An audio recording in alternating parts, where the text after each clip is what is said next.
Different to my usual entrance at these events, but thank you, County Durham. Thank you for turning up today.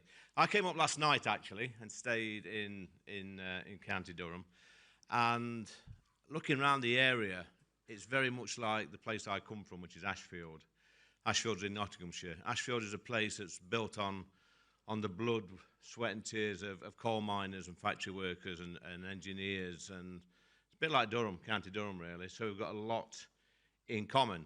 And the other thing we've got in common, traditionally or historically, is politics. You know, these areas were always traditional Labour heartlands, Labour areas. In Ashfield itself, Labour would regularly get 25,000 majorities, always at a Labour MP. And it's pretty much the same in County Durham until a few years back. So the politics are the same, the history is the same, the manufacturing is the same, the work's the same, the industrialisation is pretty much the same. It's just the accents that are a little bit different. But you have to ask yourself, why is places like Ashfield in Nottinghamshire, or Nottinghamshire as a whole, pretty much similar to Durham with the politics? And that's quite simple. When you look back at through history, look at the industry we had in Notts and in County Durham and in the North East, which is predominantly mining. You know, we had a lot of these industries, the nationalised industries, well, all of them actually had closed shop unions. So for some of these young people in here, I think there's 2 young people in here today, closed shop unions, when I started the pit, before you went underground to do your first day at work, you had to join a union. Well, you couldn't join any old union, you had to join the union. And the union was the National Union of Mine Workers for steel, it was the National Union of Steel Workers for rail, the National Union of Railway Workers, and so on. That's just how it was. So automatically, when you started working these big industries in Nottinghamshire and Durham, you were automatically paying money into a trade union, and then each trade union was affiliated to the Labour Party. So a few pence, a few bob each week from your union subs went straight to the Labour Party. So the workers in these areas were paying for the Labour Party. We had a financial stake in the Labour Party. And you know what? There was a bit of a trade-off as well, to be fair. So the Labour Party would draw candidates to become MPs from the mining industry, from railways, from power utilities, from the steelworks, etc. And that, I suppose, worked okay-ish, because you've got people sat in Parliament, where we're sat now, that had worked in the steel mills, that had worked in the pits, that had worked in the fishing industry. And that was good, because they could get up and talk in Parliament, and they could talk about their friends who they used to work with. They could actually represent their areas and their own industries. But over the last 25 years, 30 years or so, that's all changed. The Labour Party, which used to represent these areas, like Durham and Nottinghamshire, it's completely changed. They haven't got people that's worked in these industries anymore. I think the last coal miner to be elected to Parliament was me in 2019. And that was as a Tory, not as a Labour Party member. It's completely turned on its head. So the Labour Party that used to stick up for the working classes in areas like Durham, in Nottinghamshire, in Lancashire, in Yorkshire, these sort of heavy industrialised places, the Labour Party doesn't speak to these people anymore. In fact, I go as far to say that back in the past, we were classed as useful idiots by the Labour Party. But now, who have we got running the country? It's not ex-steel workers, it's not ex-coal miners, it's not ex-fishermen, it's not people that's actually done a shift and been involved in working class communities. It's people like Rachel from Accounts. We've all heard that one, haven't we? We've got David Lammy. You know, we've got this Jonathan Reynolds. He's up in Scunthorpe today, by the way. He's going to take over British Steel and run British Steel, and that fills me with fear. This is a man, by the way, who has never had a proper job. He's never run a business. And they've left it till the last minute. They recalled Parliament on Saturday. They left it till the last minute to try and save British Steel. We got a ship, a container with 55,000 tonnes of coking coal stuck in Immingham docks. This had come all the way from Japan to burn in our steelworks in Scunthorpe. We've got a coal mine in Whitehaven in Cumbria, which could produce coking coal. You can blend it and use it to make steel and cement. It's literally 3 hours away by train to the Scunthorpe Steelworks. Yet we're shipping this coke from halfway around the world. It's absolute madness. No business would run like that properly. And you know what I say when we've got these coal mines? I'd say dig, baby, dig, like they do in America. Drill, baby, drill. We've got the coal. we've got the materials, we've got the skills, we've got the people. But the Labour Party don't want that anymore, do they? Because they've got a huge majority in this country. They are running our country. In fact, they're running our country into the ground, and they've turned their backs on the working classes, the very people that put them there. What's the first thing they did when they got into government? They took the winter fuel payment off our poor pensioners. They've attacked the disabled. They're not interested. They're not interested in working class people in communities like Ashfield and in like County Durham. They've totally turned their backs on these people. And my area was full of Labour Party members. We had Labour councillors. And the one thing you look at when you look up and down the country at these red wall areas, because make no mistake about it, Reform are going to win these red wall seats at the next election. We're going to make massive gains, I think, in the local elections. I know we are. But you look at these red wall areas up and down the country, and they've got a few things in common. They've all been run down. They've all lost the industry. The high streets have all just packed up. All the pubs are closed. And what they had in the last 40, 50, 100 years, these areas, they've had Labour MPs and they've had Labour councils. And the Labour Party, the Labour MPs now back in these areas, and they're doing more of the same. They're ignoring working class people. They got in because the Tory party was so bad. Reform UK came second in a lot of these seats, but the only reason they got in, like I say, is because the Tory party was so bad. And they're going to do more of the same. They're going to destroy these communities.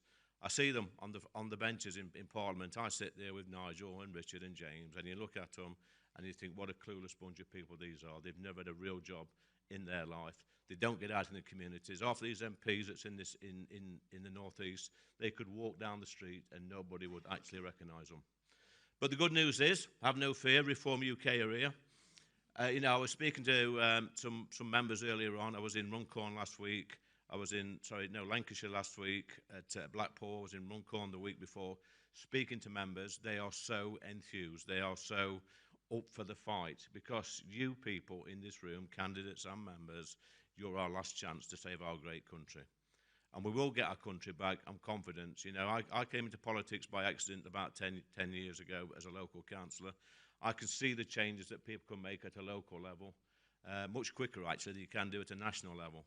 But, you've got to step up, you've got to fight for our country. And Reform UK are the only party in this country speaking up for the working classes. And in places like Durham and in Nottinghamshire and Derbyshire and Lancashire and South Yorkshire, all these places that's got elections, people are going to come out on May the 1st and they're going to back Reform UK and help. This is the first step, because I hope, I'm looking at some people over here, candidates, that in 3 or 4 years' time, some of these will be sat on the green benches in Parliament speaking up for people like you. But I'm going to shut up now, because you've not come to listen to me. I can tell that by your bored faces. There is a man, a quiet-spoken man, who goes by the name of Nigel Farage. He's here today. I've just been speaking to him backstage, actually. And he is probably the main reason that I joined Reform UK, because I see him as the man, the only man that can save our great country. He was once described by the leader of His Majesty's opposition as a reality TV star. That's all he is. But I tell you what, he's not, because the Tories are frit to death of him. The Labour Party are frit to death of him. Anybody on the left, I think the Guardian's in here somewhere, they're probably frightened to death of him. There's old Guardians there, look. They're frightened to death of him. And I tell you what, he speaks up for the working class people. He speaks up for everybody, really. Anybody with an ounce of common sense, he speaks up for them. They are scared to death of him. And they better be scared of Nigel Farage, because come the next election in 2029, I'm going to be following him, I hope, through them gates on Downing Street to number 10 to have a cup of tea with him and wish him well for becoming our next Prime Minister. So without further ado, I'm going to welcome on stage, without the music, Nigel Farage.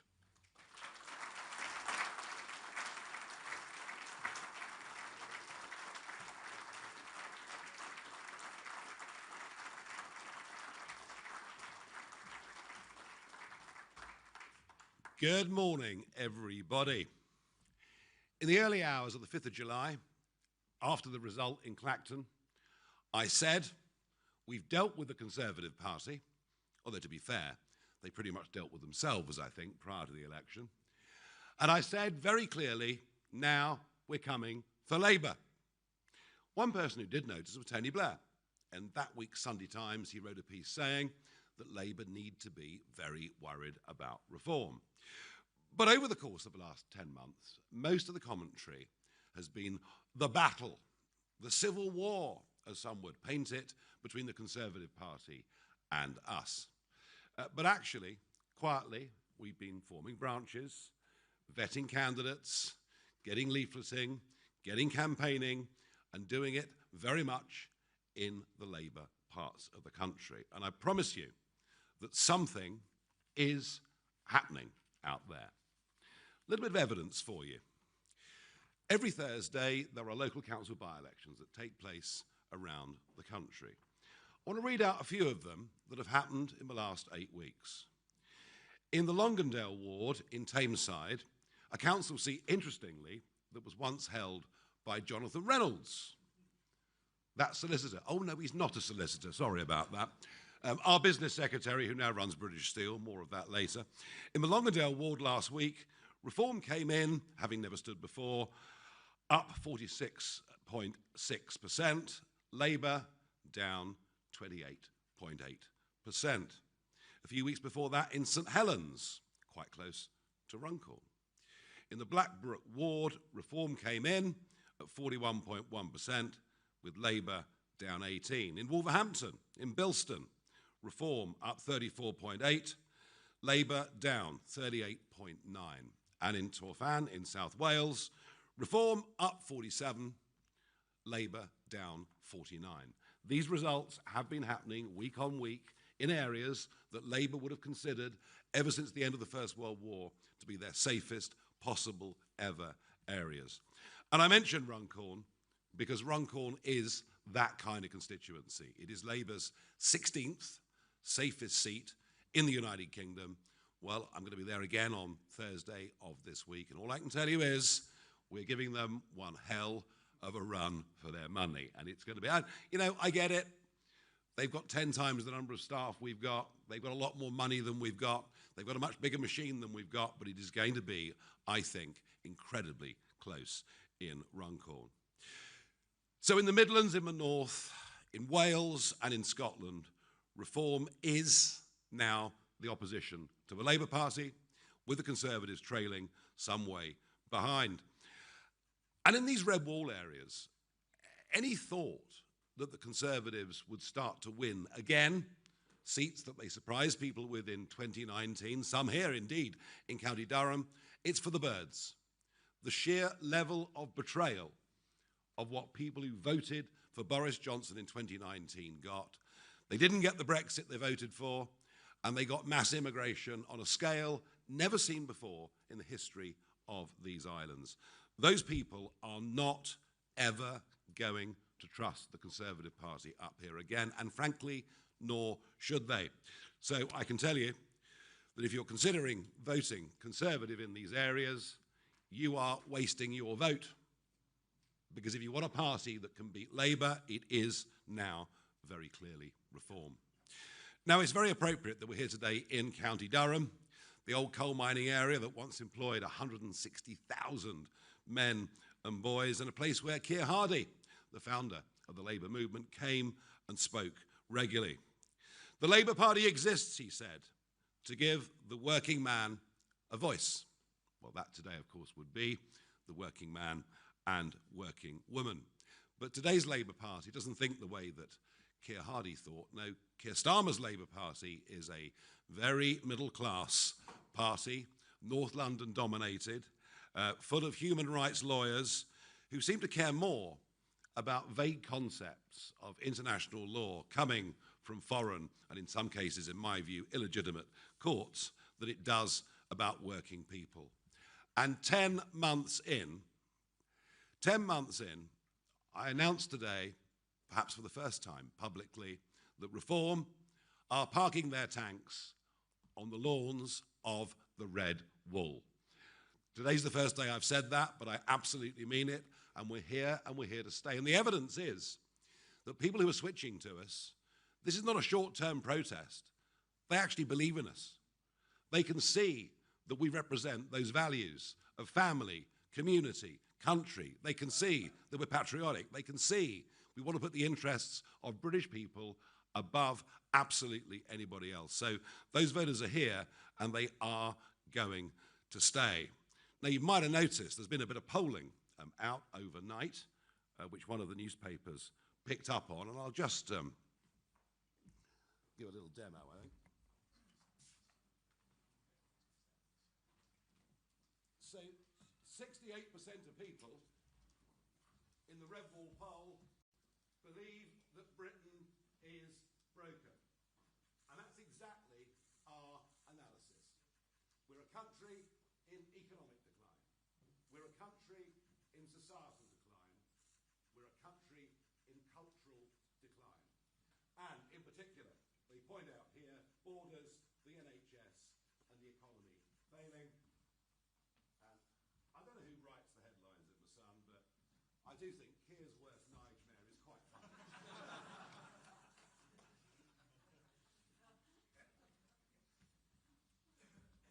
Well, if we go on like this, it'll be Nigel on Downing Street, won't it? But there we are.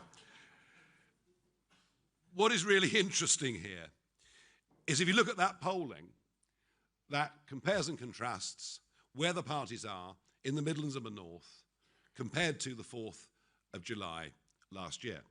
The numbers couldn't be clearer. Reform are up 12%, and the Labour Party are down 12%. Our support is coming directly from people who have been, in many cases, lifelong Labour voters. And yeah, I get it, I understand it.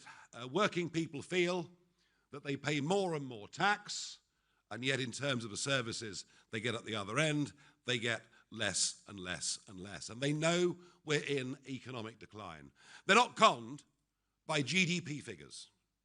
Oh, GDP was up 0.1% this quarter, or 0.4, or whatever it is. But it's a completely false measure of how we're doing as a country. Why? Because gross domestic product measures the activities of all of us in a country. And if you pile in an extra 750,000 or an extra million people into a country, is it any wonder that your growth figures show that it's rising? But what does it mean for the individual? Well, let me tell you that gross domestic product per capita has fallen for 6 of the last 8 quarters. And I don't see any signs of that changing at all.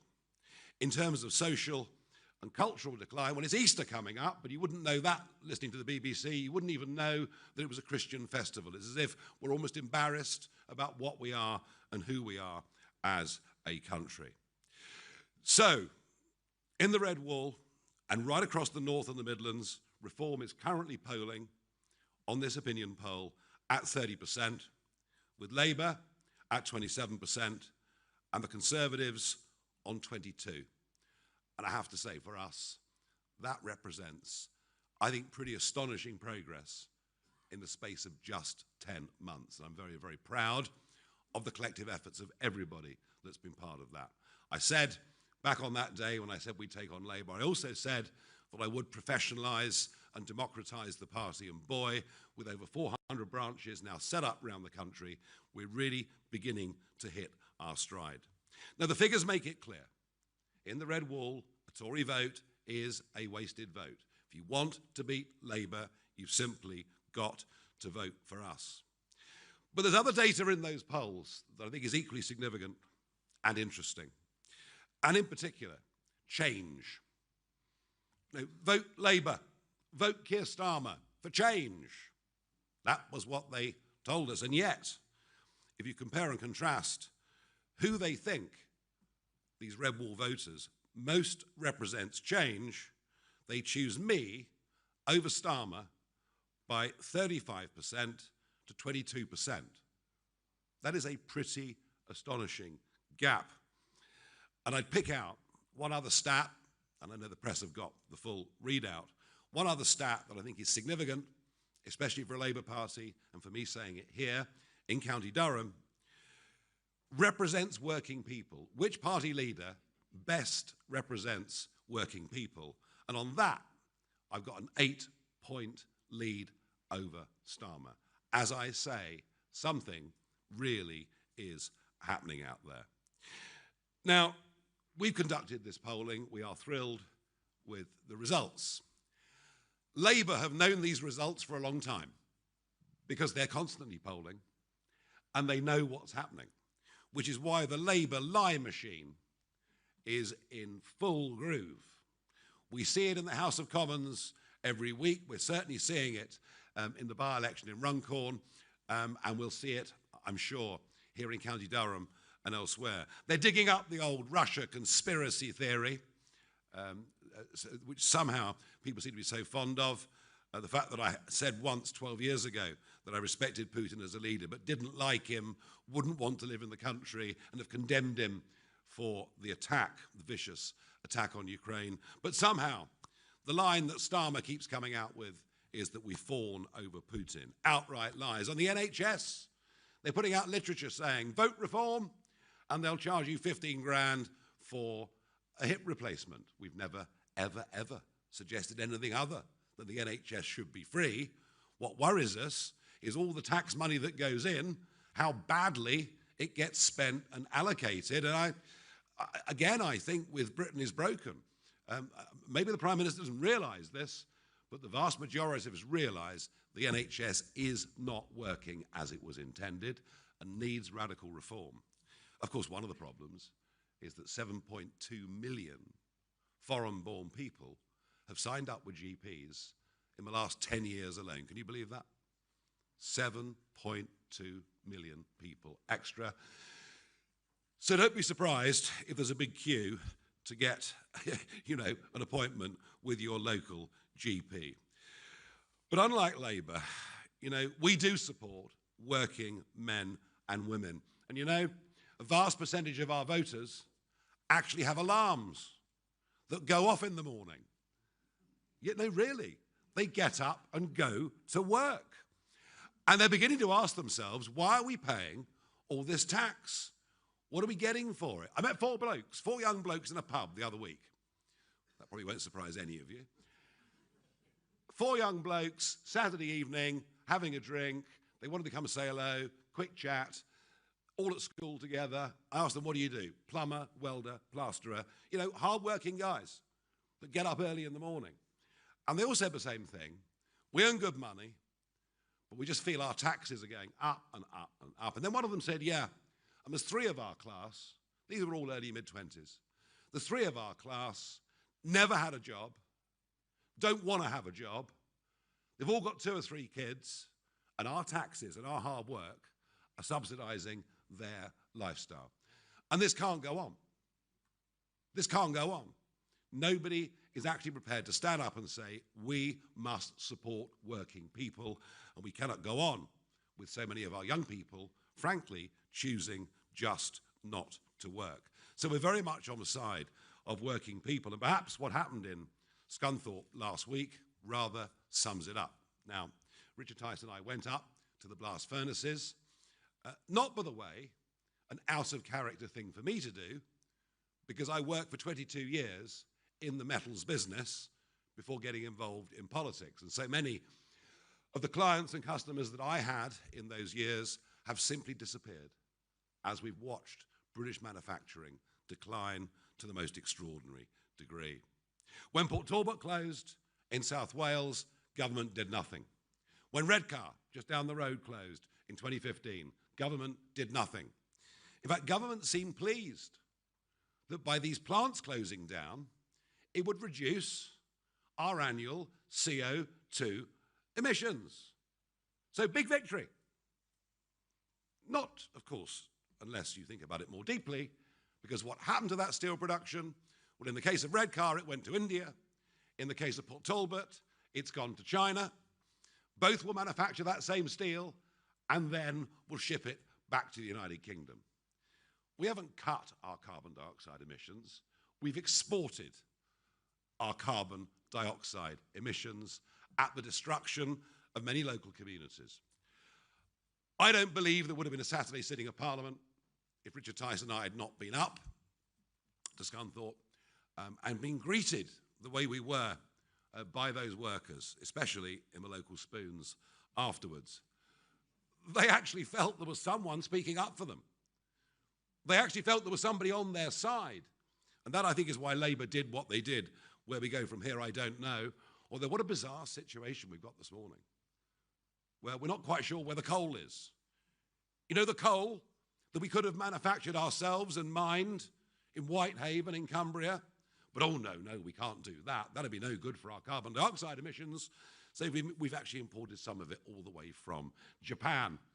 And now Coal Hunt is on as they desperately seek where this consignment is. We're living through a period of net zero lunacy, something that the Conservatives signed us up to, wrote into law, and believed in as if somehow it was their new religion. And this, of course, now being followed up by Red Ed, who is the high priest of this, who is determined to cover our agricultural land in Chinese slave labor-made farms, solar farms, and to despoil as much of our coastline as he possibly can. But it's okay, Labour told us in the election, because vote for us, and with our energy policies, we'll bring down the average family bill by, do you remember this? £300. It's quite an attractive offer, wasn't it, to the electorate? As of the 1st of April, the average family bill hasn't fallen £300, it's risen by £281. Almost the complete opposite of what they said. And when you think that 10 million people, 10 million pensioners have had their winter fuel allowance taken away, and most of them because during their working lives they'd saved for a small private pension and therefore don't qualify for pension credit. So you get hit in this country when you work, but you also get hit as a working person even when you've retired, and they have to pick up that cost.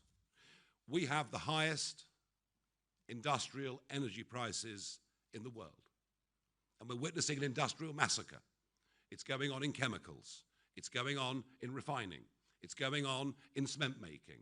We no longer produce aluminium in this country. Both of our major smelters have closed down, and steel is just one of a long line of these disasters. And I understand that industries through decades can change. Some become obsolete, and you need to find replacements.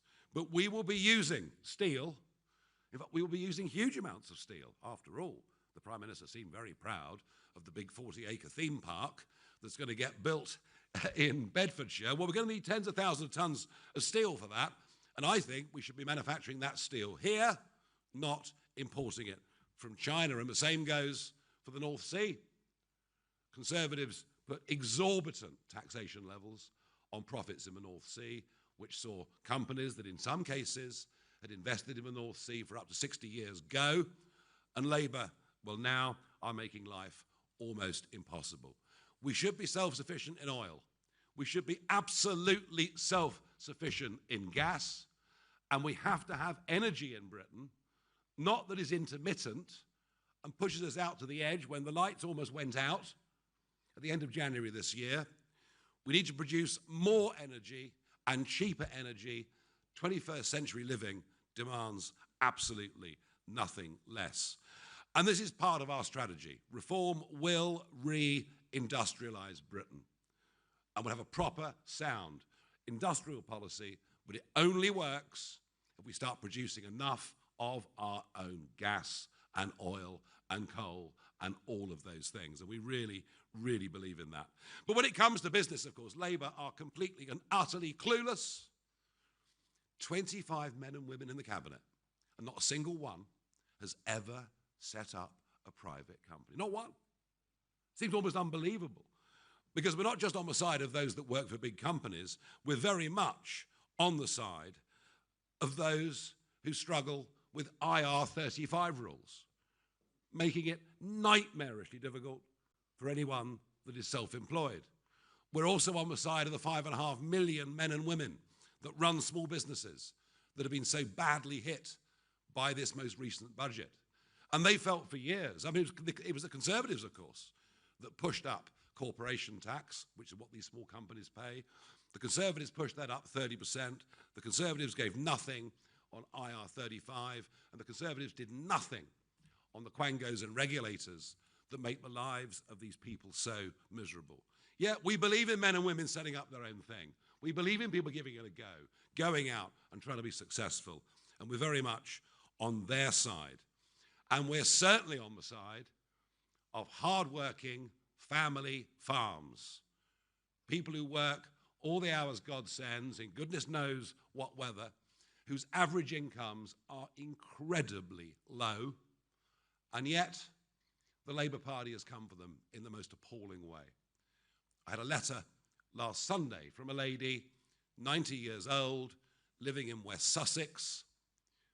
It had been a dairying farm, dairying business built up through generations, who said, my husband's died, my son Tim runs the farm, I'm now terrified that I won't live for 7 years. Because if I die within the next 7 years, he's going to have to sell off 20% plus of the land, and the whole thing becomes unviable. No doubt Ed Miliband wants those farms covered in solar farms and probably increased housing for an exploding population. But we're also on the side of those on low pay. And I think our biggest policy at the general election that we launched and we'll keep fighting for is, rather than the level at which we start paying tax being frozen, the way it is year after year after year, we believe the most dramatic tax change that is needed is to lift the level at which people start paying tax to £20,000 a year. That will mean people on low pay genuinely will be a bit better off. But equally important, it will incentivize those on benefits who know that if they work for more than 16 hours a week, all their benefits will be taken away. It will incentivize them to get back to work. So I firmly believe that we are the party of working people. We respect working people, we want to help working people, and we notice that unemployment is now at a 4-year high. And I think through what will happen over the course of this summer is that in retail and hospitality, as a result of that budget, many, many people, especially young people looking for part-time work, will find they simply cannot get those jobs. And there are many other areas in which this government has completely failed people. Starmer told us he was going to smash the gangs. Remember that? I thought, well, that had about as much chance as working as hearing every year we're launching a war on the drugs gangs. Well, that hasn't worked very well, and this was never going to work very, very well. And channel crossings, so far this year, are over 40% higher than they were last year, and that's before we get the warm weather, and it's before the temperatures in the channel increase. So we're on for a record year. No sign of anyone crossing the channel being deported. Yes, the Labour Party have got rid of some overstayers, that is true, but nobody that comes is going to be deported because, and the Prime Minister made it very clear in only his second speech in the Commons as Prime Minister, he made it very, very clear how wedded he was to the European Convention on Human Rights, their associated court in Strasbourg, and the incorporation of all of that into the 1998 Human Rights Act. And as far as we're concerned, this is about sovereignty, just as the Brexit vote was about sovereignty, and we will leave the ECHR if we're in government. We'll repeal the Human Rights Act and stop our now somewhat corrupted judiciary from using this at every opportunity not to deport people. Unless we deport all of those that come illegally, they will continue to come. I can't give you legal immigration figures because they won't be out until June. It's quite likely that the numbers will be down, but still enormous. But remember, we're looking at the net. And what we will see in the figures are more and more and more people leaving the country. We're back in a 1970s brain drain. The sheer number of people I've spoken to who've said, I'm leaving, or if I could afford to, I would leave, is worrying and depressing. We've got to make this a place that people want to stay.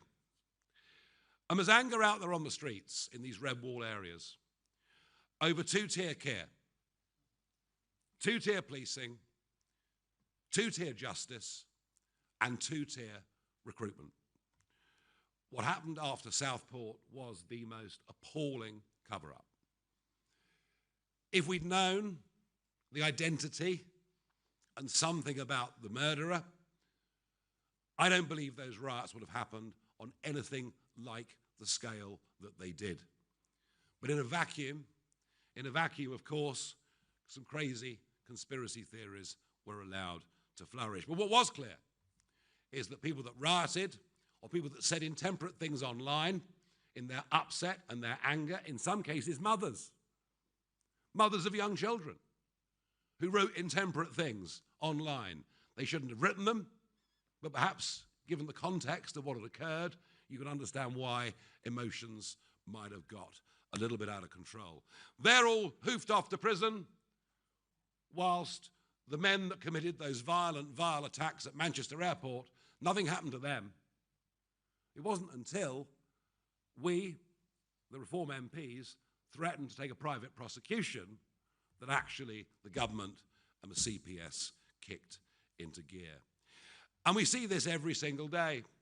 We see recruitment policies in police forces, recruitment policies in the NHS, designed to put ethnic minorities to the top of the list against white people with more history in this country. And we think not only is that a disgrace, not only does it mean you won't necessarily get the best people into the right positions to do jobs, but we also think it is a huge insult to the people of this country, who are the most reasonable, open-minded, decent people you will find in any Western nation. And we always have been, and we always will be. We do not believe in DEI and that madness in any way at all. But it's all part of the North London human rights lawyers being completely out of touch with ordinary folk, being completely out of touch with working people. And in our party, this Reform People's Army that we're building, and I'm seeing it every day as I go to, I was in Devon yesterday, I was in Gloucestershire yesterday, I was in Cornwall yesterday, I'll be in Lancashire tomorrow, Runcorn Thursday, and everywhere I go, I meet our candidates, I meet our activists, and it's really interesting. Some come from a centre-right background, some come from a centre-left background. It's not about left or right, it's about values. And it's about believing that our country is going down the tubes.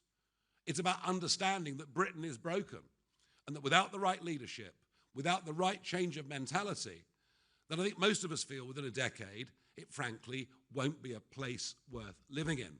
And we are damn determined to turn this round. We fully intend to turn this round, and we're actually the most optimistic political party out there, because we believe we can and we will turn this around. Get that pendulum to come back in a different direction. Get the attitudes of people towards work, towards success, towards life, towards their community. We believe all of that can be turned around, and that is our historic mission. And I'm hoping on May the 1st that we will surprise you all with the results we get in the mayoral, the local, and indeed in the Runcorn by-election. We are the party of working people, and broken Britain deserves nothing less. Thank you very much indeed.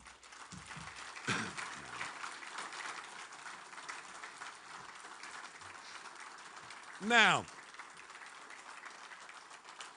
I've been handed a list, a press list of people that want to ask questions, beginning with Tom Wilkinson from PA.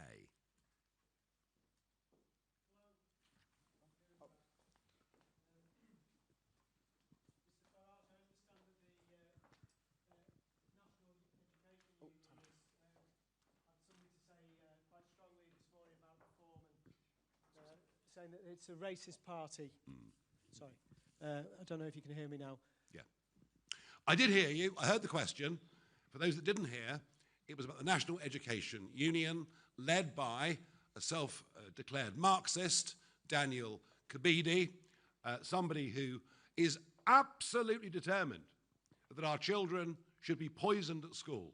Their minds should be poisoned about everything to do with this country, its history, what it stood for, and what it's fought for. And as far as reform's concerned, yeah, he is encouraging literally indoctrination of teenagers in our schools by telling kids that Reform's a racist party, Reform's a bad party, and kids that speak out against that face disciplinary action. And I get reports of this come in via email every single week. I'll make one thing very, very clear. If we win the 2029 general election, we will go to war with the National Education Union and all the left-wing teaching unions. People should be taught objectively, fairly, and should be taught critical thinking, where kids can make their own minds up what they believe and not be indoctrinated. I think the man is an absolute, total disgrace, and as you might be able to tell, it makes me pretty angry. Thank you. Michael Knowles from The Express. Michael Knowles has a question. Where is Michael? There he is. Nigel, thank you very much. What will a reform-led council look like? How can you guarantee voters that they won't end up with the same frustrations that they have with Labour and the Conservatives? No political party would ever guarantee anything, but you can say what you're going to do and then be judged on whether you've done it or not. I think point number one is, frankly, we've got to get the auditors in. We've got to see the long-term contracts that many of these county or unitary authorities have signed up to. We will look at the sums spent on DEI. We will look at the £500,000 being spent on ergonomic chairs for staff of Lancashire County Council. We'll look at the £18,000 spent on driving lessons for cross-channel migrants. And I could go on with a list as long as your arm. 10 million a year, quite common for a county council to spend on agency staff. Work from home, almost accepted as being part of what you do.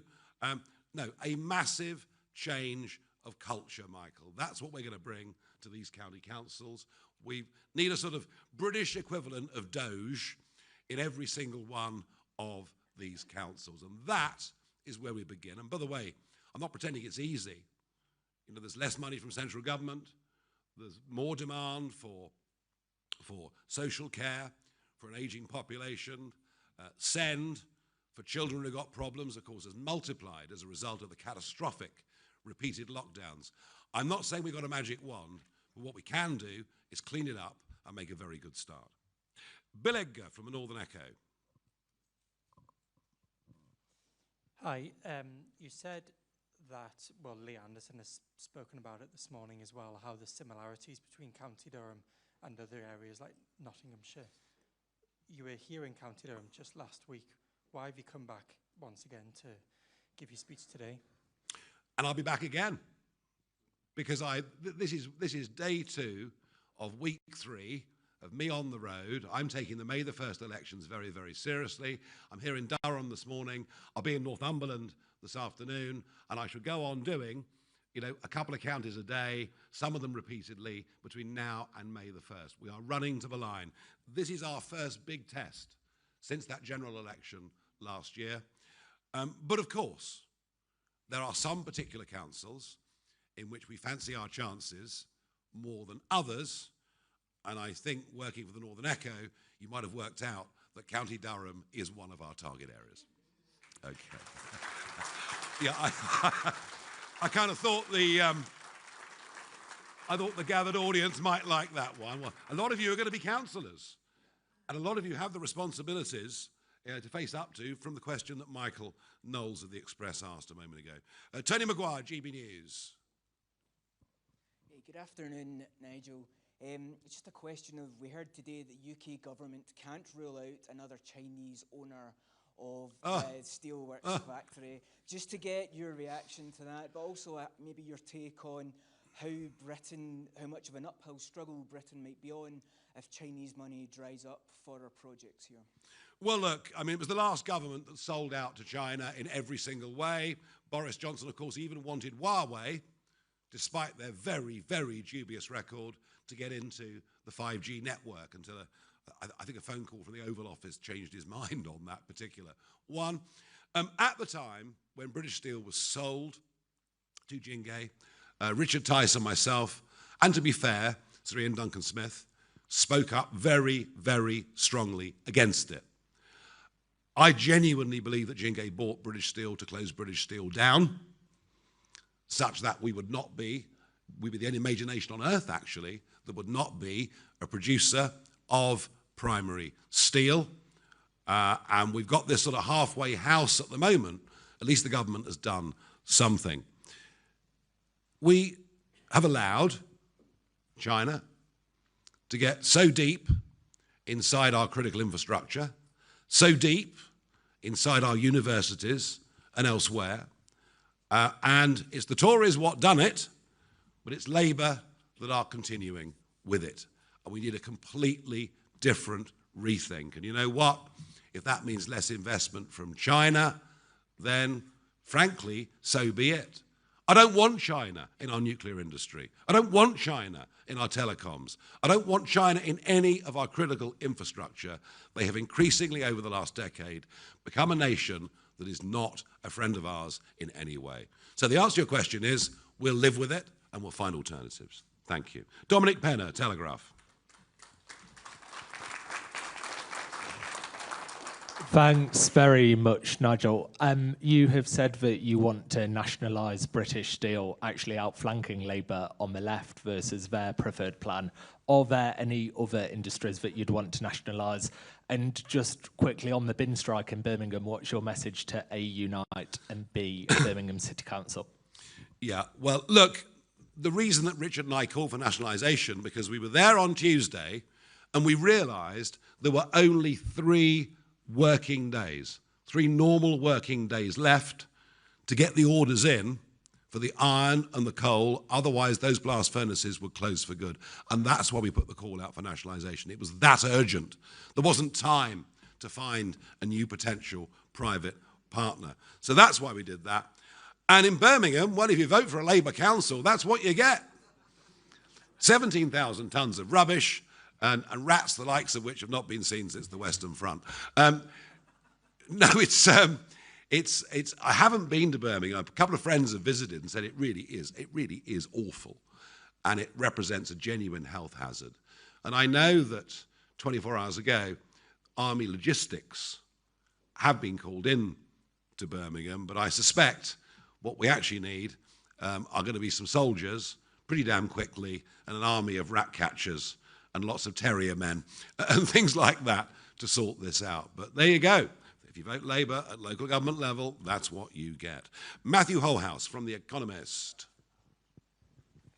Thank you. Mr. Farage, so your pitch today really is about how you're hoping to sort of eat into Labour's support. I mean, if you look at the YouGov voting intention from last month, you're taking about 20% of the Tories' 2024 vote against 4% of Labour's. So isn't the truth that actually, ultimately, you're eating into the Conservative vote, and Labour is a fragment of where you're drawing your support from? No. That Conservative vote's gone. It's not coming back. Those people that voted Conservative in 2019 in Bishop Auckland down the road are never voting Conservative again. It's gone. It's gone. And I'm going to repeat the numbers, Matthew, for your benefit, right? If you take the West Midlands, the East Midlands, Yorkshire and the Humber, the North East and the North West, they are the regions that were polled for this Survation poll as published in The Sun today. And what that shows is since the last election, since the 4th of July last year, we are, Reform, up 12%, right? Labour is down 12%, and the Conservatives are virtually unchanged. I rest my case. Thank you. Let us go to Patrick Maguire of The Times. Nigel, we heard a pretty moving eulogy from Lee for trade unions earlier. Richard Tice was in the Commons wearing a trade union badge. You've been posing with unionised workers in Scunthorpe, but you've just slagged off the teaching unions. Yes.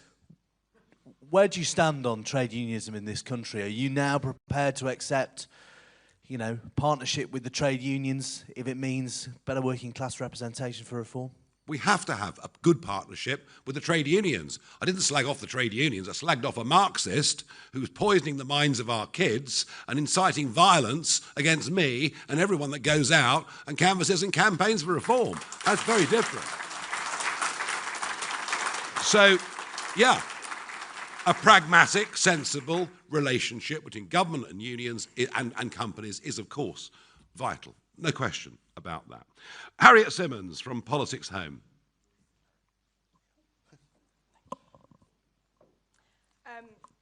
Labour won back all of its heartlands at the last election. Do you really think you can turn the red wall into the reform wall?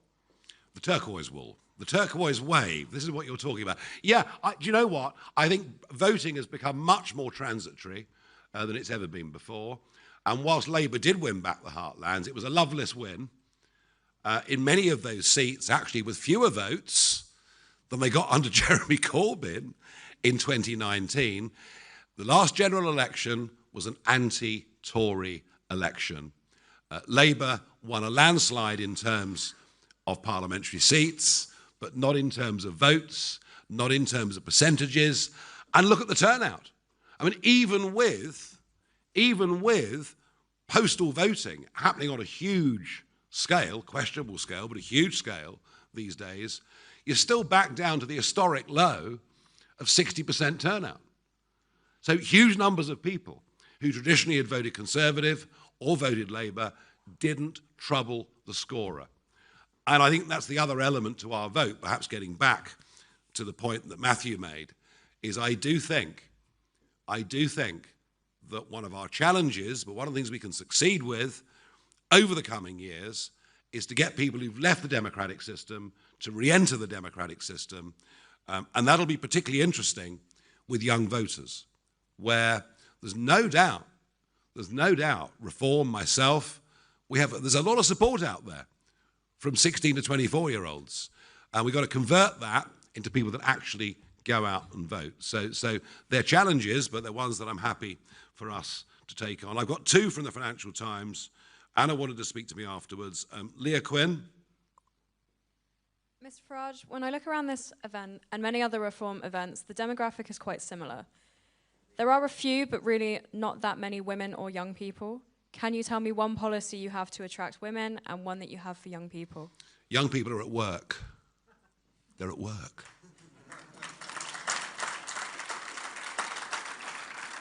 They're at work. And that's why they strike. Normally, I do evening events, but I realise because of the press and the way you guys work in the middle of a campaign, rather than having 1,000 people tonight at 7 o'clock, we have 100 people and you guys at lunchtime, and it works for everybody. So our young people are at work. What I've been very struck by is just how young some of our candidates are around the country. Very, very young. We've even had an 18-year-old elected for district council in Kent recently. He's now going for county as well. So no, a lot of young people putting forward and standing for us. On the male-female thing, interesting. If you look at our general election score of 4.2 million, you see male, female, 58% male, 42% female. All right? Why is that? I think because men tend to instinctively say, I like that, I'm going to go for it. And women are a little bit more cautious. So hang on, let's just, think about this. It's why men make more mistakes than women generally in life, I think.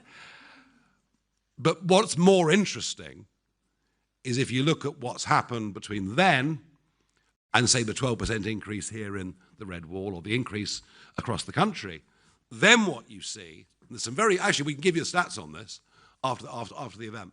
There's been some quite deep polling research done on this. If you look at the new support that's come to reform since the general election, it's now literally bang on 50-50. And I'll give you all of those numbers, I promise. Right, we're going to keep moving. Lucy White from Bloomberg. Hi, Nigel. You and Lee Anderson have both spoken about wanting to revive heavy industry in the UK. My family are actually also from Lee Anderson's constituency. A lot of them are still there. The truth is that, a lot of those industries were dangerous. They caused sickness in many families. They caused deaths in many families.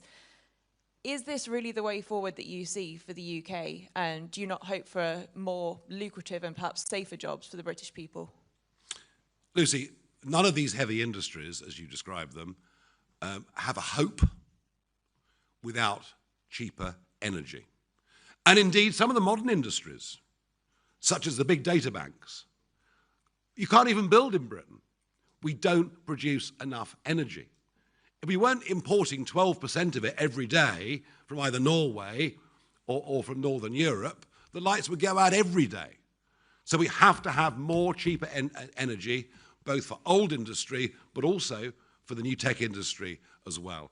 And of course, I take your point that some of the old heavy industries were dangerous, but then construction, which is vital, is also quite dangerous.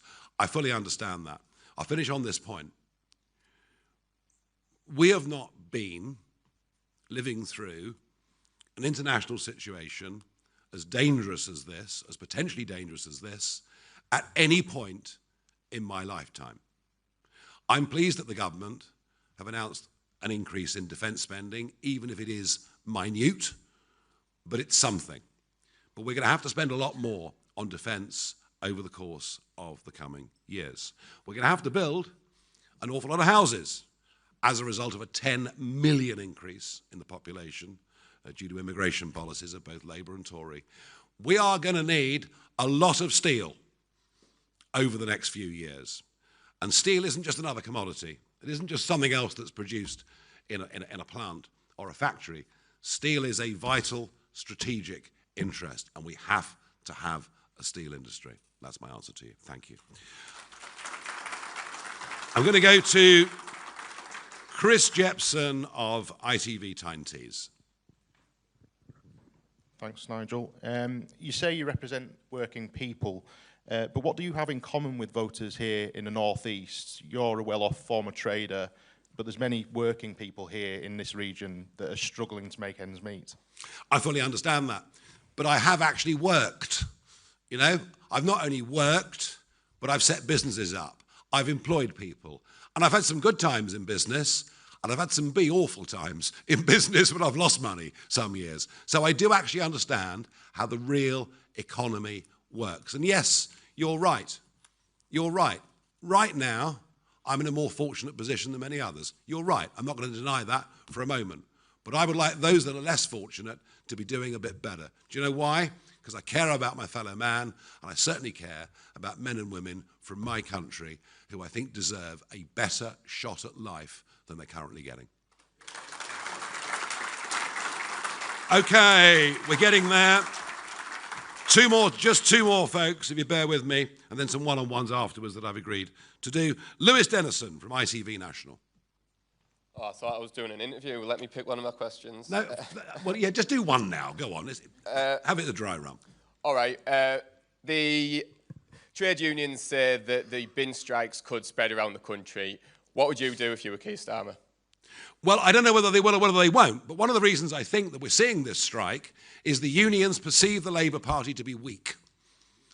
You know, we saw quite early on, as winter fuel was being cut, all sorts of payouts going to their friends in the public sector and elsewhere.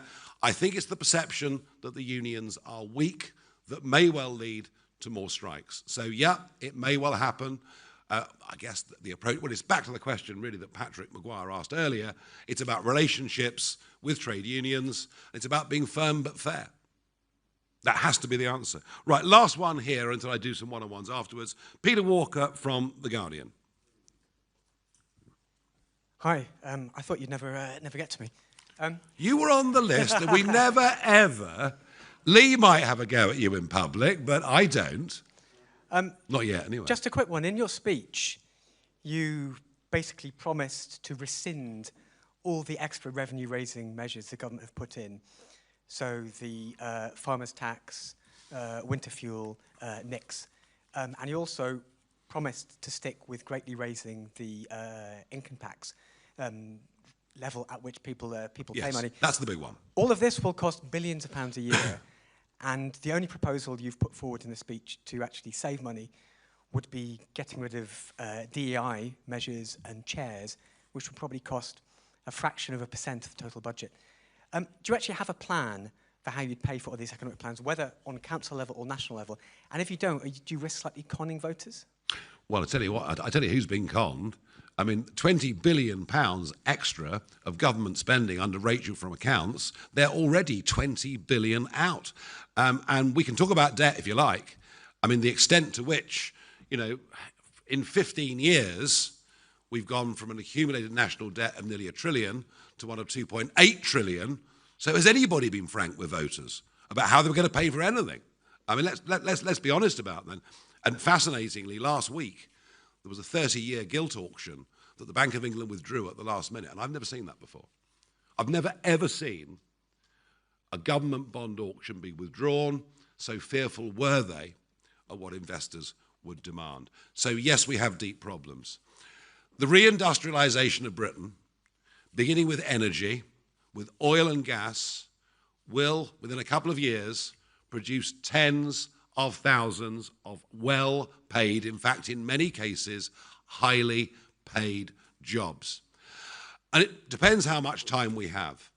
But if we can get our hands on the regulators, the quangos, who do so much to stifle business and I mean, honestly, I'm not exaggerating this. Every small trader I talk to, no matter what they're doing, you know, their business is being impaired by unnecessary, excessive regulation. So I'm talking about a cultural change, and a country in which hard work becomes something that we respect, where work from home in the public sector disappears, where productivity increases. They're some of your answers. But yeah, we've got a huge, huge, huge problem to turn around. Right, okay, that is the end of the formal part of today's presser, parking our tanks on the Red Wall lawn. Labour have known in private that we're here for some time. Their behaviour towards me has suggested that, but after today, they will know it fully in public. My thanks to members of the press for coming.